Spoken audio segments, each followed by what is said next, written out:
আসসালামু আলাইকুম। আমি লিবিয়া থেকে বলছি। তো বরাবরই হাজির হলাম আপনাদের মাঝে।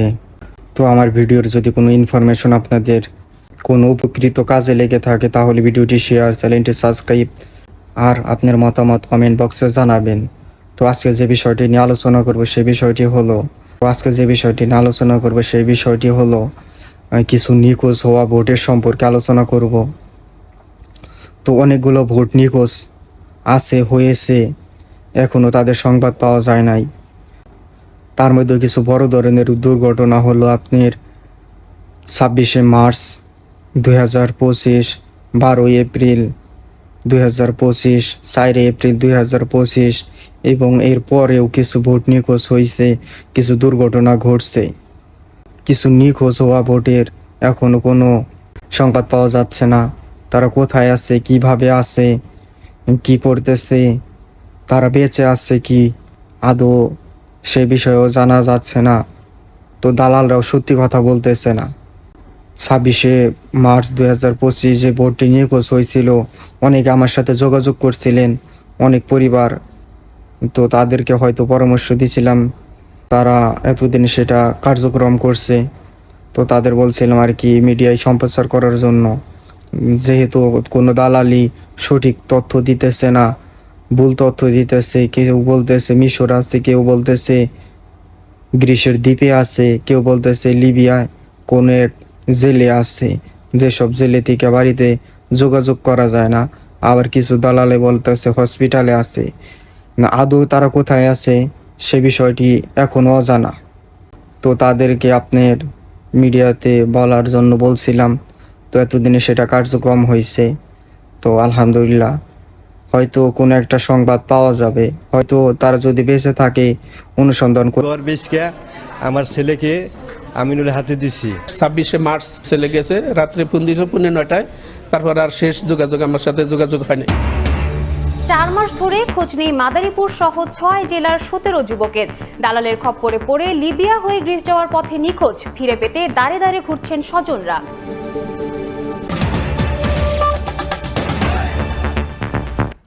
টাঙ্গাইল, শরীয়তপুর, ফরিদপুর, মাদারীপুর সহ 6 জেলার 17 যুবকের খোঁজ নেই 4 মাস ধরে। দালালের খপ্পরে পড়ে লিবিয়া হয়ে গ্রিস যাওয়ার পথে নিখোঁজ হন তারা। ধার দেনা করে লাখ লাখ টাকা মানব পাচার চক্রের হাতে তুলে দিয়ে এখন পরিবারে নেমে এসেছে হতাশা। সন্তানকে ফিরে পেতে স্বজনরা ঘুরছেন দাঁড়ে দাঁড়ে, তবুও কোনো খোঁজই মিলছে না। পুলিশ বলছে এ ব্যাপারে লিখিত অভিযোগ পেলে নেওয়া হবে আইনগত ব্যবস্থা। সঞ্জয় কর্মকার অভিজিতের রিপোর্ট, ছবি তুলেছেন শাহাদাত আকন।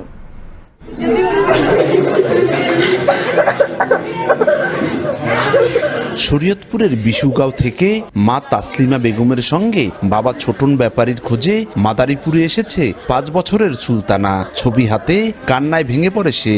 তার বাবা কোথায় আছে জানে না প্রথম শ্রেণীতে পড়ুয়া মেয়েটি। এদিকে টাঙ্গাইলের বাসাইল থানার টেংরিয়াপাড়ার জাহাঙ্গীর মিধার এইচএসসি পাশ করা ছেলে ইয়ামিন আহমেদের পাগলামির কারণে নিজের চালানো সিএনজি অটোরিকশা বিক্রি করে দালালের হাতে তুলে দেন 5 লাখ টাকা। কোনো ঝামেলা ছাড়াই তার একমাত্র ছেলেকে পৌঁছে দেওয়ার কথা গিরিছে, কিন্তু 4 মাস ধরে ইয়ামিনের কোনো সন্ধান মিলছে না। 26শে মার্চ উনি ছেলে গেছে রাত্রে 9:30 তারপর আর শেষ যোগাযোগ আমার সাথে যোগাযোগ হয়নি। আমার হাজবেন্ড কোথায় আছে জানি না, আমরা আনোয়ার দালালের মাধ্যমে গেছে।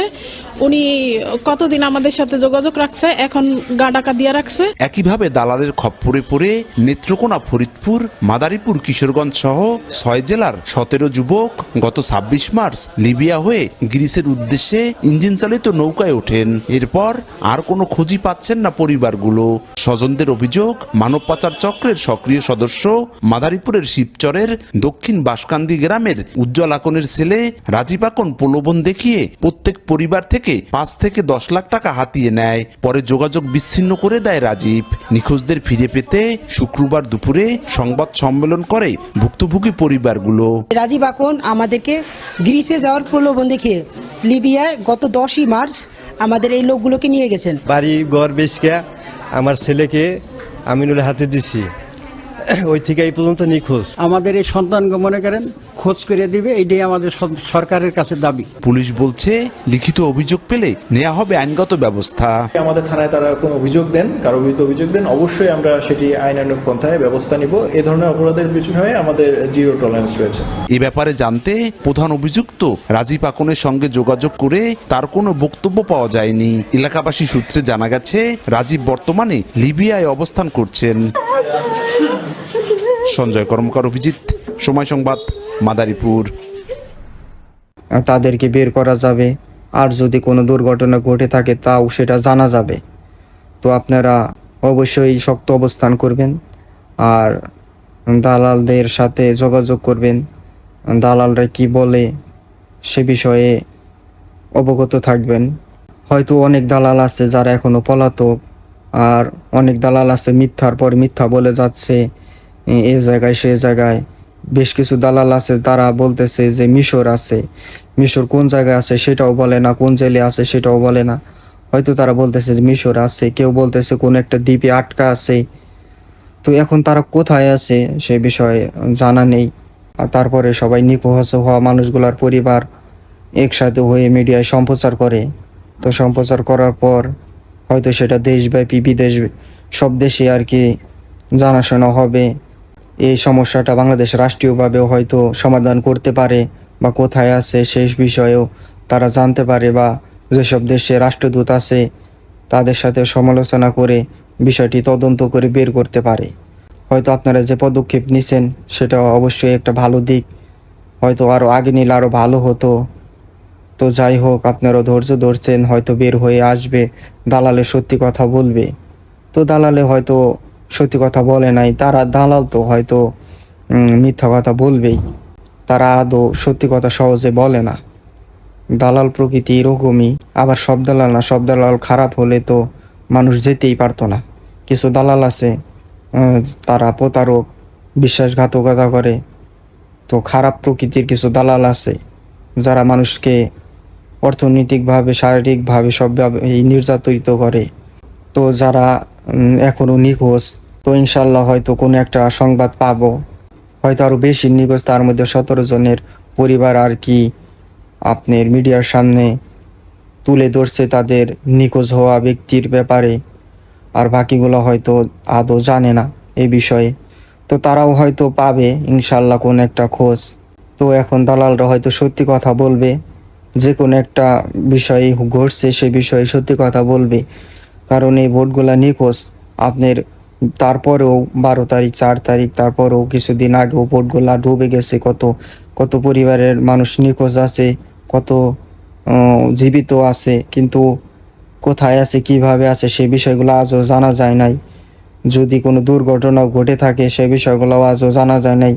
তাই বিদায় মানুষ এইরকম পদক্ষেপ নিতে বাধ্য হয়েছে। যদি দালালরা সত্যি কথা বলতো যে কি হয়েছে, তাহলে এরকম পদক্ষেপ হয়তো নিত না।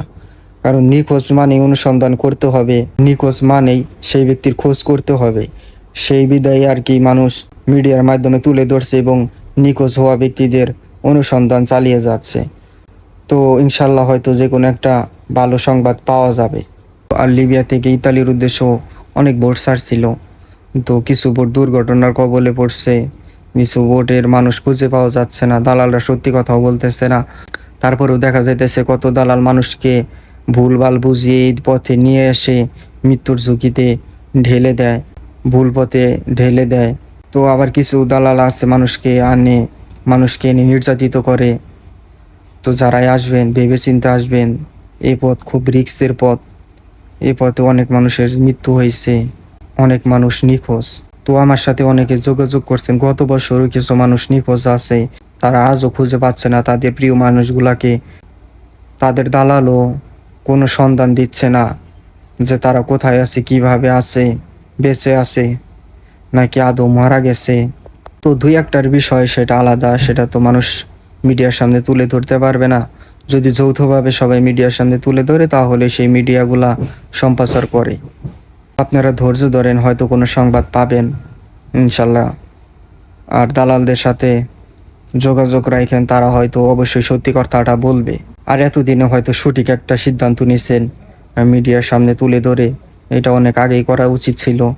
তো যাই হোক, যারা অর্থনৈতিকভাবে ক্ষতিগ্রস্ত হয়েছেন, ছেলে সন্তান প্রিয় মানুষগুলা নিখোঁজ অবস্থায় আছে, হয়তো কোনো একটা সমাধান বের হবে। ইনশাল্লাহ দোয়া করি সবার জন্য, হয়তো কোনো একটা সমাধান বের হবে, তাদের সন্ধান পাওয়া যাবে। তো ভিডিওটি সবাই শেয়ার করে দেবেন, চ্যানেলটি সাবস্ক্রাইব করবেন। আসসালামু আলাইকুম।